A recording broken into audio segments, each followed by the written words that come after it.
Have you ever spent like ages making your bed perfectly, only to wake up and find the flat sheet all bunched up? We're looking at how to sew a single bed sheet with mitered corners. You know, that really crisp diagonal fold? Ah, yes, the kind you see on tailored clothes or fancy upholstery. Exactly. And the best part, this method uses absolutely no elastic. Okay, so like any craft that needs precision, the foundation is key, right?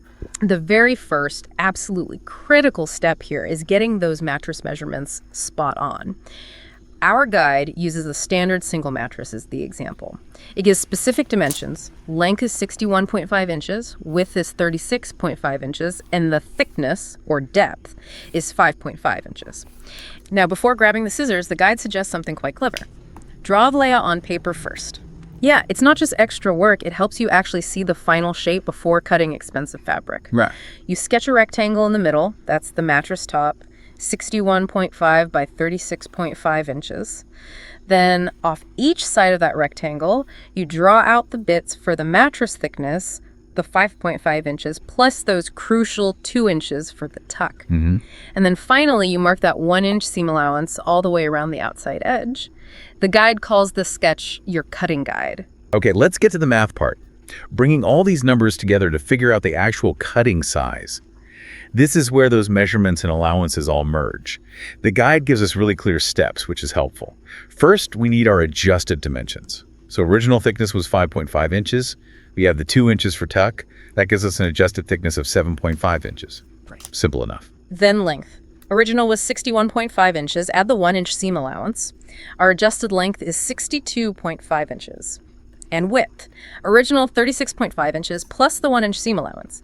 That makes the adjusted width 37.5 inches. Okay, got it. Now, with those adjusted numbers, we calculate the total fabric needed. For the fabric length, the formula is adjusted thickness plus adjusted length plus adjusted thickness. So that's 7.5 inches.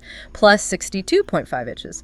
Plus another 7.5 inches, which totals 77.5 inches. And for the fabric width, adjusted thickness plus adjusted width plus adjusted thickness of 7.5 inches plus 37.5 inches. Nice. Plus 7.5 inches again, that comes out to 52.5 inches. Right. So after all that careful math, the guide tells us point blank, we need one piece of fabric measuring 77.5 inches by 52.5 inches. That's the magic number, the exact size to cut before you start sewing. Exactly. Helps you visualize it all. A bit like an architect's floor plan, I guess. Exactly like that. It maps it out. So once you've got that paper pattern sorted, it's time for the fabric. Lay it out flat, big table needed probably. Bro. Carefully mark it with chalk using your guide remembering the seam allowance. Then you cut. And here's where it gets really unique for these mitered corners. At each of the 4 corners of your big fabric rectangle, you cut out a square. Right, the cutout. Yeah, and the size of that square is exactly the mattress thickness plus the tuck allowance, which we calculated earlier was 7.5 inches. So you're literally removing a 7.5 inch by 7.5 inch square from each corner. Now, expert, this feels weird. Cutting bits away. What's the hidden geometry here? What's the secret that makes this cut create those perfect corners later? And what happens if someone skips this or cuts the wrong size square out? Ah, yes, the corner cutout. It really is the absolute heart of the mitered design, is where the elegance of the engineering shines. Think about trying to fold a regular square corner of fabric into a neat diagonal seam. Yeah, it would just bunch up, right? Exactly. You'd get loads of bulk. It wouldn't lie flat. By cutting out that precise 7.5-inch square, you're doing 2 key things. First, you're getting rid of the excess fabric that would have caused that bulk. Okay. And second, you're creating the perfect angles for the edges you left behind to meet and fold cleanly. Without that specific cut, the fabric just physically can't fold correctly to make that sharp diagonal line we want. You just end up with a messy, bulky corner. Kind of ruins the whole point. Totally defeats the purpose. Okay, so once those crucial square cutouts are done, the actual sewing part for the corners sounds, well, almost simple in comparison, like the reward for all that prep. It kind of is, yeah. You take each corner where you made the cut, you fold the fabric so the 2 raw edges of that cut meet each other. When you do that, it naturally makes a sort of triangle shape at the corner. Right. You line up those cut edges perfectly, match them up, and then just stitch straight down using a 1/2-inch seam allowance. The guide even says, when you open it up, you'll see that crisp, mitered corner taking shape. Which must be a pretty satisfying moment. Oh, it definitely is, seeing it come together like that. And then the final step, the one that really gives it that polished, professional finish, hemming the edges. This is all about hiding the raw edges of the fabric, stopping any fraying, important for making it last and look good. Crucial. The guide says fold the raw edge around the entire sheet twice. A double fold, this tucks the raw edge away completely so it's super clean. After folding, you press it really well with an iron too. The guide stresses this for crispness, and then you just stitch all the way around to secure that hem. Right.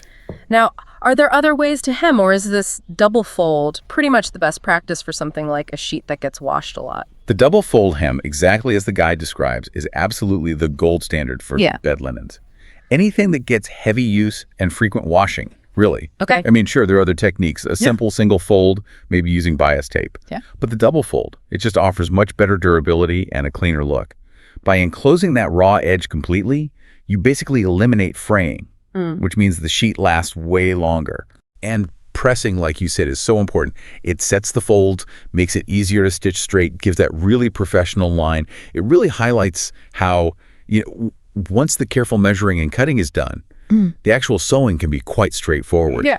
It just underscores that idea in crafting. A lot of the real skill, the magic maybe, is in the planning and prep. Be meticulous there, and the actual making becomes smooth sailing. The sewing is almost just confirming all that careful work paid off. And then the grand finale, putting it on the bed, the payoff moment. Our guide wraps it up nicely. And there you have it, a perfect single bedsheet with mitered corners. No elastic, no slipping, just a professional hotel-style fit. Sounds pretty good. It really does. It sums up exactly why you'd go to the trouble. So what does this all mean for you, the listener?